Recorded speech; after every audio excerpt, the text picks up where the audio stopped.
adik-adik udah kelihatan belum slide-nya? Halo?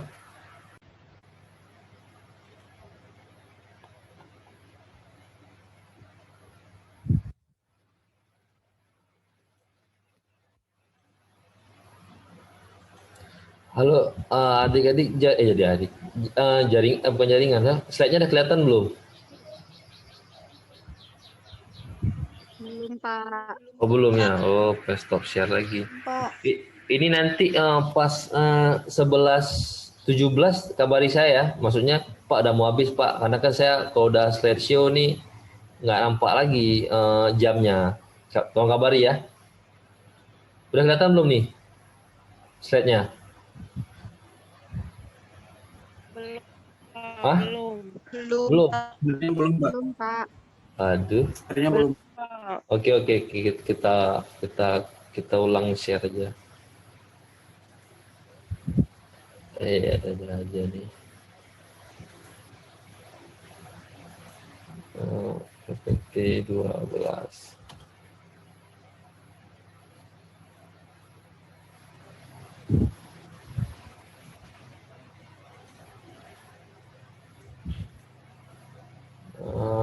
Share screen.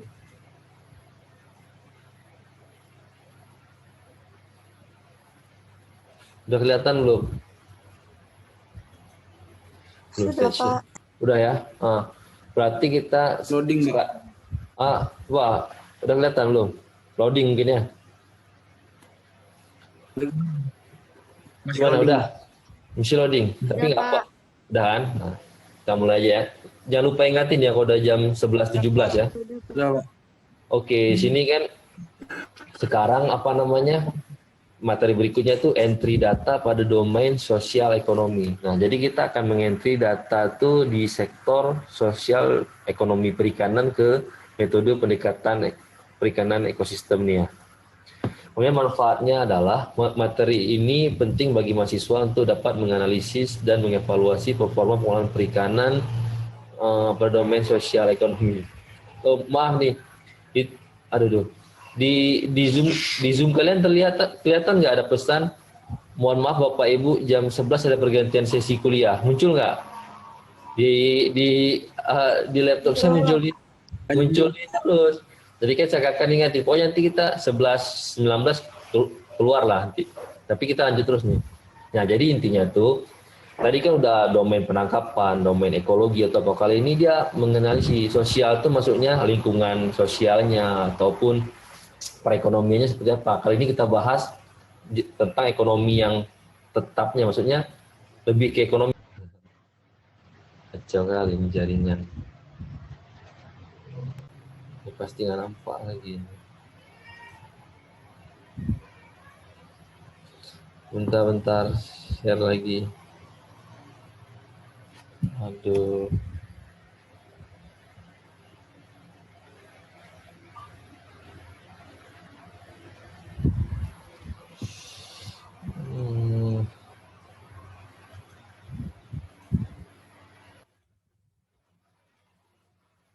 Bentar ya, ada mau kuliahnya selesai, jaringan malah kayak gini.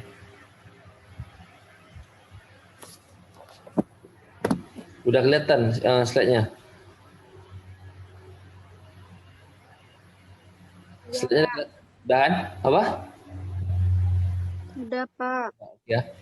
Yang pertama itu partisipasi pemangku kepentingan. Biasanya pemangku kepentingan itu bahasa seringnya itu ya stakeholder. Stakeholder itu dia pemangku kepentingan. Maksudnya pemangku kepentingan itu orang yang maksudnya butuh dengan daerah itu. Misalkan di suatu tempat penangkapan ikan ya, yang butuh situ pasti nelayan, warga, dinas perikanan, ataupun dinas ekonomi atau apa. Sementara yang nggak termasuk pemangku kepentingan itu kayak orang usaha rental mobil, habis itu juga petani, dia nggak masuk dalam pemangku kepentingan. Kemudian ya dinas pertanian gitulah, nggak termasuk dalam stakeholdernya. Ya stakeholder tergantung subjek apa yang kita pakai. Kalau kita pakai subjek perikanan berarti pemangku kepentingannya perikanan juga. Kemudian partisipasi pemangku kepentingan merupakan bagian dari tanggung jawab bersama terhadap kelestarian dan keberlanjutan kegiatan perikanan. Dalam hal ini tanggung jawab tidak hanya milik pemerintah ataupun nelayan. Ya, maksudnya tadi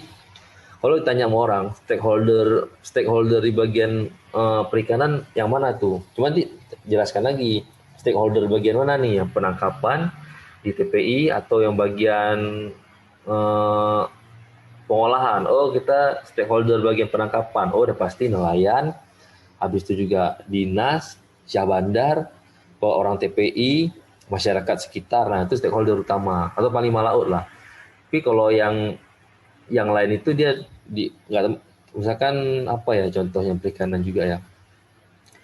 Tapi ya, perikanan masuk semua sih, kayak orang bidang konservasi, tempat pengolahan ikan olahan, nah itu masuk juga ada stakeholder. Jadi kan orang-orang yang ada kepentingannya ke situ, makanya sini mau dikaji kan. Kemudian oh iya, maksudnya ada juga nih, melainkan termasuk akademisi, peneliti terkait pemberian masukan dalam membuat input kebijakan. Nah, rupanya akademisi itu semacam apa ya, mahasiswa, dosen, peneliti itu biasanya dari LIPI. Kalau dosen ada juga peneliti, mahasiswa peneliti. Cuman yang masuk sini nih orang bidang yang khusus meneliti, semacam di sini biasanya LIPI atau LSM, WCS atau apa, dia emang peneliti. Dan hasil penelitiannya itu jadi membuat kebijakan. Maksudnya itu hasil penelitian yang bisa hasil penelitian yang bisa memberikan masukan dan input kebijakan tuh gini. Kayak kita tadi, kampus itu meneliti, oh mahasiswa A melihat domain sumber daya ikan, mahasiswa B melihat domain ekologi. Nah, hasil penelitiannya kan bahwasanya ikan ini sudah hampir habis, perlu dikonservasi. Nah, jadi kan dinas tuh bikin kebijakan bahwasanya oh daerah ini nggak boleh banyak tangkap lagi karena udah ada penelitian dari mahasiswa atau dosen bahwasanya stok ikan berkurang. Jadi atas dasar ini saya buat peraturan bahwasanya di sini nggak boleh tangkap lagi. Nah, itu maksudnya pemangku kebijakan, itu maksudnya kampus menjadi stakeholder di perikanan karena dia mempengaruhi kebijakan. Kalau nelayan dia biasanya mereka bilang saya mau menangkap ikan di daerah sini, ataupun mereka sekarang udah banyak alih nelayan asing pakai alat tangkap yang berbahaya. Jadi bolehkah kami pakai alat tangkap yang trawl tadi? Nah, itu sebagai itu juga stakeholder yang akan memberi masukan kepentingan. Misalkan pasti yang ujung-ujungnya buat peraturan itu pemerintah. Nah, kenapa di daerah boleh pakai alat ini? Karena udah ada masukan dari nelayan. Kalau saya bilang, oh susah kali sekarang kami cari ikan karena banyak kali nelayan asing masuk sini. Kita minta ganti alat. Itu juga yang kampus nih. Oh di sini stok cumi-cumi atau stok ikan ini udah berkurang. Nangkapnya di daerah lain aja, perlu di restocking. Nah, makanya nanti mereka buat aturan.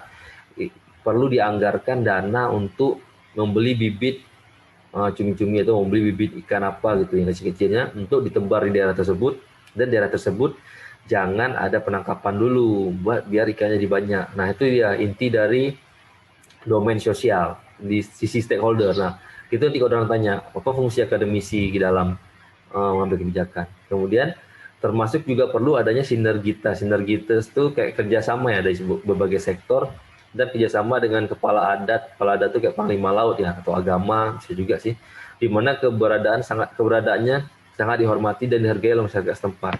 Nah, ini lain lagi, kalau ini dia bisa juga buat kebijakan tapi dia dari kepala adat misalnya panglima laut ataupun pemuka agama, oh bilang hari Jumat jangan laut ataupun hari raya jangan melaut, jadi bisa bikin kebijakan. Sementara misalkan ya biasanya orang nggak bantah lagi, emang tetap diikuti, cuman biasanya ada nelayan asing ataupun ada orang-orang yang beda keyakinan, dia tetap mau melaut di hari Jumat ataupun di hari raya melaut. Tapi kalau ada peraturannya diresmikan, mereka nggak bisa lagi sembarangan melaut di hari-hari tertentu, udah ada aturannya.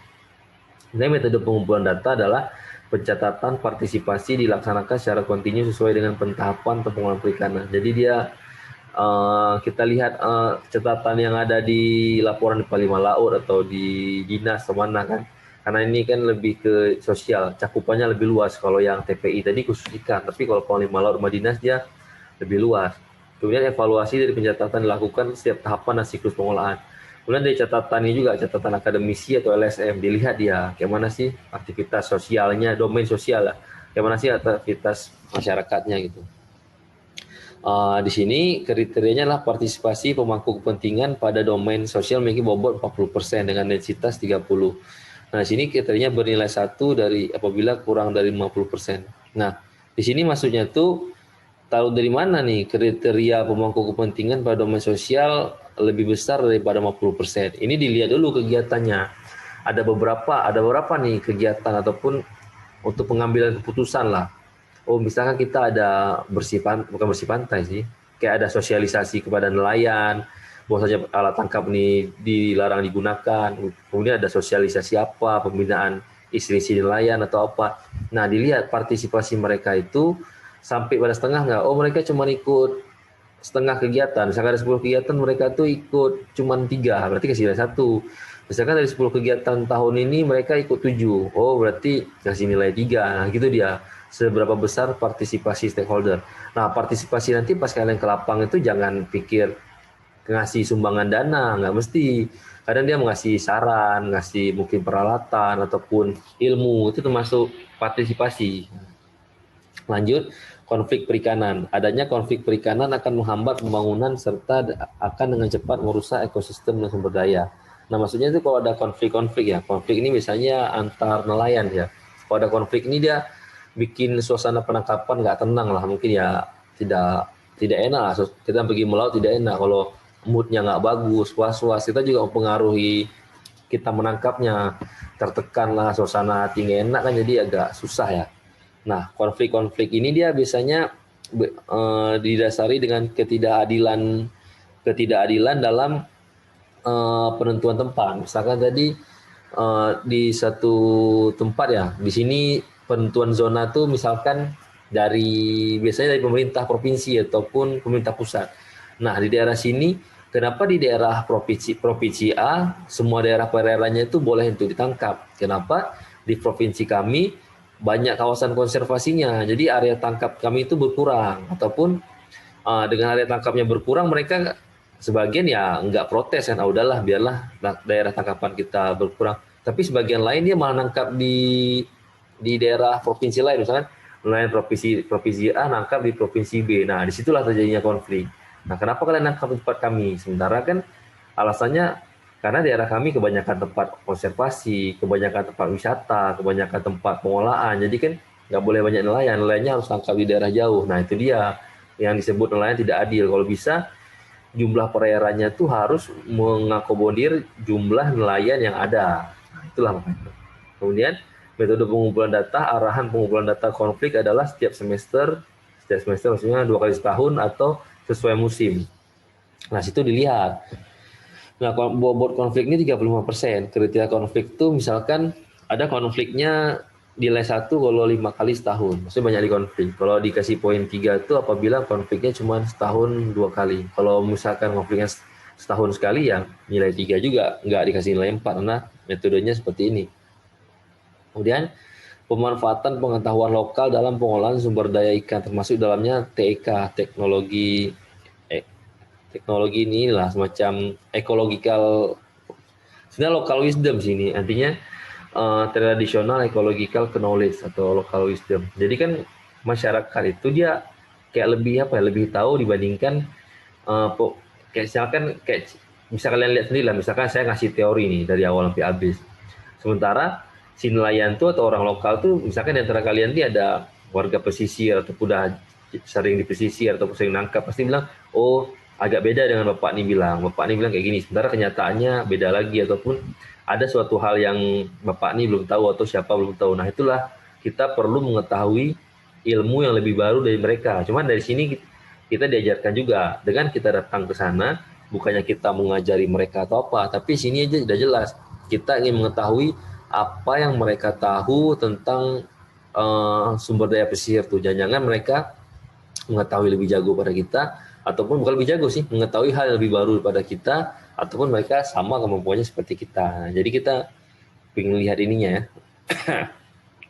Di sini program pelibatan masyarakat dalam pengolahan dapat dilakukan dalam bentuk kelembagaan. Nah, jadi ketahuan merekanya itu nanti ini output akhirnya. Misalkan mereka tuh jago tuh biasanya nggak jago sendiri, mereka gabung di organisasi, lembaga dimasuk dalam lembaga adatnya ya, lembaga adat mungkin lembaga organisasi perikanannya semacam koperasinya atau apa. Jadi ilmunya mereka tuh tersalurkan, jangan sampai cuma jago aja tapi nggak tersalurkan. Ataupun kalau kalian nemuin yang orang jago aja nggak tersalurkan, disarankan masuk lembaga yang di perikanan tadi. Masyarakatnya, oh Bapak bisa ngatur potensi ini, gabung aja di lembaga Panglima Laut nih atau lembaga koperasi ini kan, supaya dia bisa berpartisipasi melestarikan ekosistemnya, ekosistem di alam. Nah di sini, local wisdomnya biasanya beda-beda. Setiap daerah tuh, oh gini metodenya. Daerah lain metodenya seperti itu, sesuai dengan daerah masing-masing. Nah di situ tadi memiliki bobot 25% atau 25% lah dari yang dibutuhkan. Di sini nanti cara isinya kalau kalian ke lapang tuh, oh kira-kira apa sih yang Bapak ketahui tentang pengolahan kawasan konservasi atau ini? Mereka bilang kan, oh nggak ada, ataupun nggak tahu, itu kasih satu. Tapi misalkan mereka bilang, oh ada, kita caranya seperti gini gini gini gini. Tapi kalian bayangkan sendiri, ini kalau diterapkan bisa apa nggak ya? Oh nggak aktif. Misalkan dia bilang kita tangkap ini aja, kita nggak boleh tuh pakai pukat troll tadi, kita modif aja gini gini gini supaya kita bisa nangkap ikan lebih banyak gitu kata masyarakat. Itu kalian kasih nilai 2 aja. Mereka ada metode tapi tidak efektif. Cuma saya ralat tadi ya, mereka itu nggak mesti ngasih tahu yang baru, ngasih tahu hal yang udah ada aja. Misalkan ada, tetap dapat nilai poin.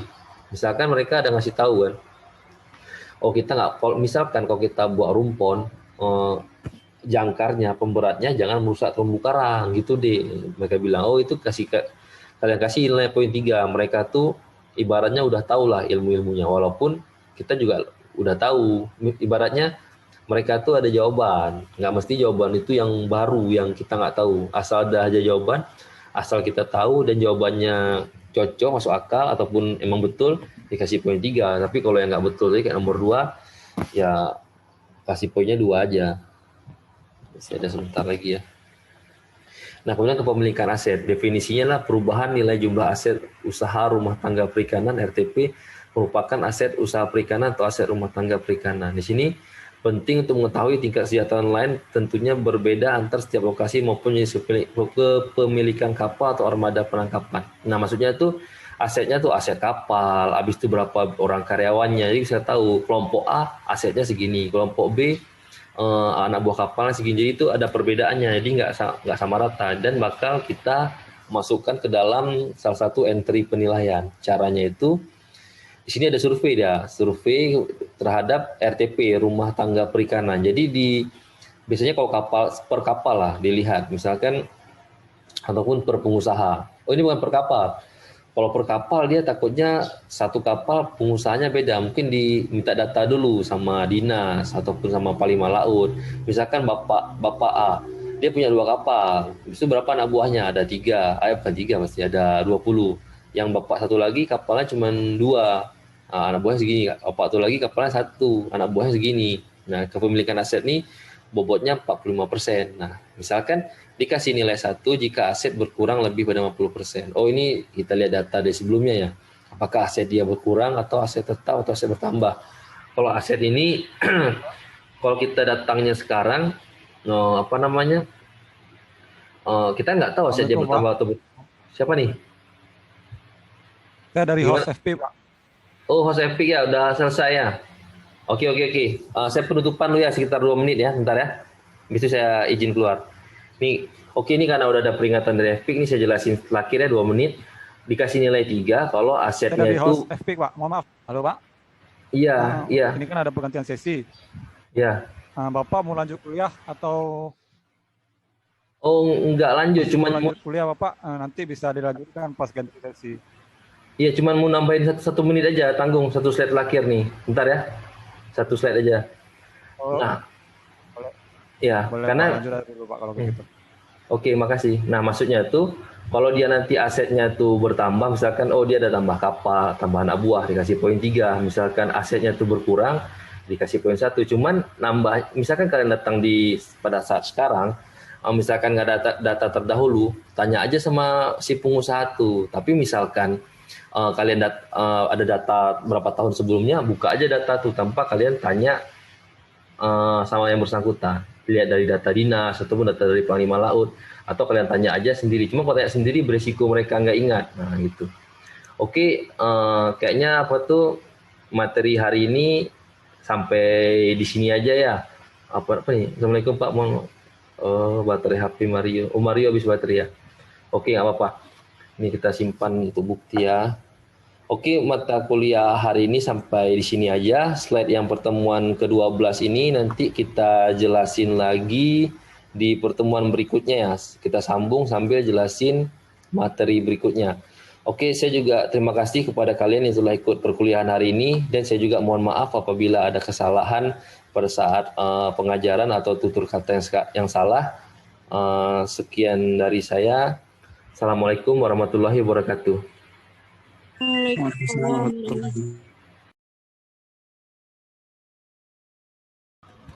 Assalamualaikum warahmatullahi wabarakatuh. Pada kesempatan kali ini saya ingin mereview pertemuan ke-12 ya, lanjutan. Waktu itu belum selesai kan. Nah, sekarang kita bahas domain sosial dan ekonomi pada mata kuliah pengolahan perikanan dengan pendekatan ekosistem. Nah, sekarang Maya udah jelasin part 1 ke 4, sekarang part 5. Nah, alasannya saya nggak jelasin di Rabu kemarin karena ada peluncuran kompetisi kampus merdeka antara program studi Adi Utu. Nah, pada saat itu jamnya bersamaan ya dengan jam ngajarnya, karena dosen harus datang ke sana, mahasiswa juga harus hadir daripada terpecah fokus. Mending ikut acara itu aja sesekali. Yang kuliah ini saya kirim via video. Nah, jadi kan saya juga jadi panitia di salah satu acaranya, jadi tidak sempat kuliah. Kita lanjutin ya. Poin kelima itu pendapatan rumah tangga. Pendapatan RTP dihasilkan dari usaha rumah tangga perikanan. Hal ini penting untuk mengetahui tingkat kesejahteraan nelayan. Nah, sini penting sekali supaya tujuannya dihitung ini biar kita mengetahui tingkat kesejahteraan nelayan seperti apa sih. Nah, metode pengumpulan datanya kan ada survei frekuensi berkala lah. Kita ada pertanyaan yang ini, pertanyaan berikutnya atau diulang lagi, karena kalau survei sekali ambil data dia nggak akurat. Habis itu juga kalau sekali tanya terlalu banyak juga mungkin nelayan malas yang kita tanya bertahap.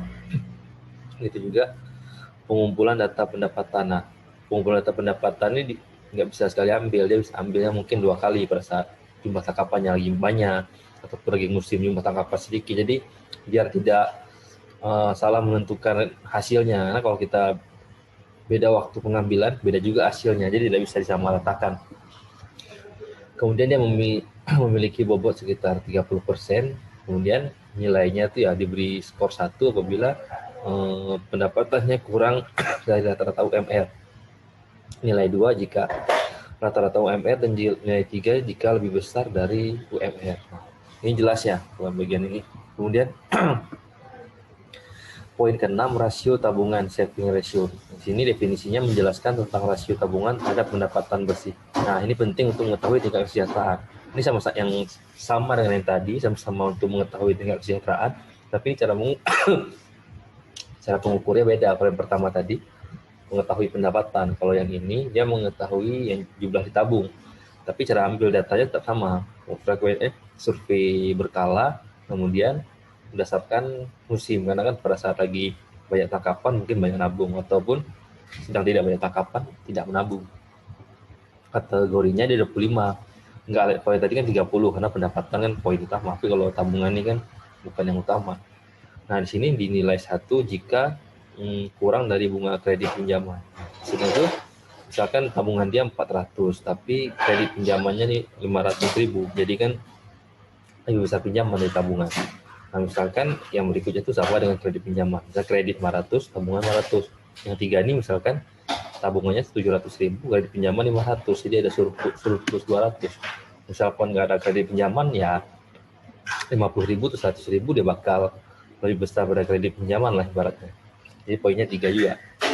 Kemudian dalam sampai kerangkuman ya. Nah, sini domain sosial itu 3 parameter. Partisipasi pemangku kepentingan, konflik perikanan, sama pemanfaatan pengetahuan lokal. Nah, tadi kan sudah ada nilai masing-masing ya. Nilai masing-masing itu yang dicari dengan cara seperti ini, kemudian didapatkan hasilnya, terus dijumlah nanti. Atau dijumlahkan. Lanjut. Yang domain habitat ekonomi juga gitu. Ada 3, yang kepemilikan aset, pendapatan rumah tangga kita jelasin tadi, sama rasio tabungan. Setelah dihitung nilai skor dan bobot dan densitasnya, nanti dijumlahkan dari 3 ini berapa sih jumlah yang totalnya itu parameter yang mempengaruhi. Oke, materinya sampai di sini aja. Apabila ada yang nggak ngerti, silahkan tanya di grup WhatsApp ataupun grup Telegram ya. Kalau ingin tanya langsung tentang poinnya, bisa tinggal tanya di kolom komentar link YouTube-nya. Oke deh, sekian dari saya. Assalamualaikum warahmatullahi wabarakatuh. Aduh.